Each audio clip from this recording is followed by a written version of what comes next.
What if water, the most abundant and essential resource on this planet, became flammable like gasoline? What if the one thing keeping Earth alive turned against us? Imagine this: every drop of water in the oceans, lakes, clouds, even your morning coffee, suddenly becomes as flammable as gasoline. This isn't just science fiction. This is the most terrifying chain reaction imaginable. Let's break down what would really happen if Earth's water turned into fire fuel. Part 1. The moment water becomes combustible. To make this scenario work, let's assume water still looks and behaves like water. Same density, same flow. But chemically, it now has the energy density and volatility of gasoline. That means the safe, refreshing liquid that has kept our planet clean, cool, and quenched for millennia is now volatile and dangerous. Now, 1 gallon of ocean water contains 31 million joules of energy, ready to be released by a single spark. Rain, fire bombs from the sky. Swimming pools, giant pits of liquid explosives. Even morning fog becomes a lurking menace, thirsty for a flame to bring it to life. And the office water cooler? Well, you get the idea. This planet-wide shift wouldn't go unnoticed. The atmosphere would become charged with vapors. People would sense something's wrong, but not fast enough. Part 2. The first spark. So how does it all begin? What's the first ignition point? Perhaps a cigarette is flicked into a puddle, or maybe lightning strikes the ocean. It could be that a wildfire reaches a lake, or a hot engine is submerged in a body of water. It could even be a match too near a kitchen sink, or a dropped phone battery in a kiddie pool. In all likelihood, there would be thousands of ignitions at the same time all across the globe. And once one ocean bay ignites, the chain reaction is unstoppable. Part 3. Local effects. Let's take a local perspective. Say you live in Chicago, next to Lake Michigan.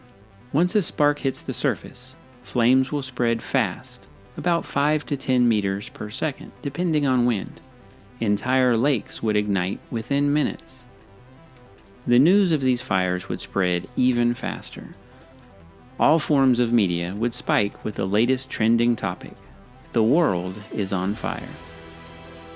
Firestorms engulfing suburbs, toxic smoke clouds, infrastructure melting or exploding in unimaginable ways. There would be massive evacuations, but regrettably too late for most.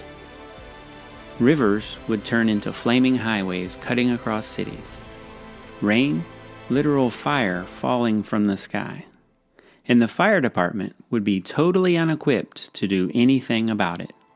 Fire trucks would be literally just that, trucks dispensing fire. Part 4. Global domino effect. Oceans cover 71% of Earth's surface. When they ignite, the chain reaction moves globally via currents, tides, and rain cycles. Here's the likely timeline. Within the first few seconds, we see the first spark. Within an hour, local water sources are engulfed. Within 6 hours, we have full-blown coastline infernos. Within 24 hours, entire oceans alight. And within 72 hours, we see full atmospheric collapse. Part 5. Temperature and burn duration. Gasoline burns at around 1,980 degrees Fahrenheit, or 1,090 degrees Celsius. Now imagine all the oceans. That's 1.332 billion cubic kilometers of flammable liquid burning at once. That's about 10 to the 26th power, or about 100 billion million joules of energy. That's enough to boil the atmosphere, to trigger superstorms, and to melt polar ice caps in hours. For burn duration estimates, small lakes would burn for about 1 to 2 days. large lakes for up to a week. And for oceans, that would be 1 to 3 months of continuous burning, depending on oxygen availability. The fires would not go out, not until every drop is consumed or until the local oxygen supply runs out. Part 6.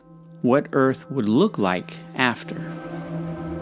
Once the fires die down, Earth becomes a dry, blackened wasteland.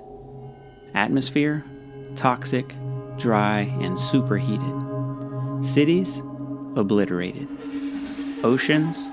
Gone, vaporized or chemically transformed. Global temperatures? Up to 300 degrees Celsius, or about 572 degrees Fahrenheit.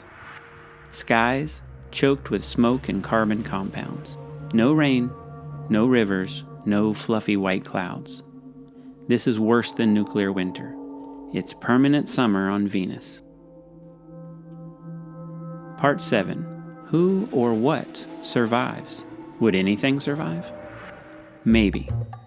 Deep Earth microbes, spores sealed in rock or ice, tardigrades tucked away in deep caves, AI systems powered by underground generators. And what is the fate of humanity? Do we survive? Unlikely. Even underground bunkers won't escape the heat and atmospheric collapse. Most plant, animal, and microbial life? Gone. We're talking about an extinction event on a planetary scale, orders of magnitude beyond the dinosaurs.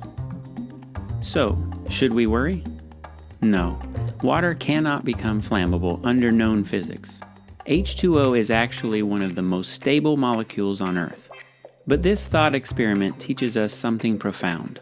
Water isn't just life. It's safety. It's balance. It's our shield. So appreciate water while we still have it. Thanks for watching. Like and subscribe for more mind-bending science.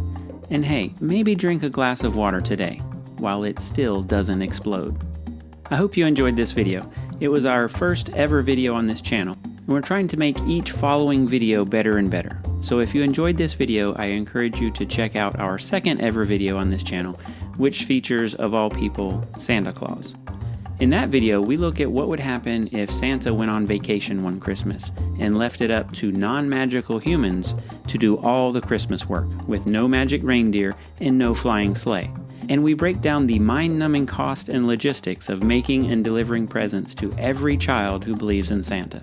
And if you didn't enjoy our first ever video, well, I'm sorry. We'll do better next time. Eventually, you will enjoy one of these videos.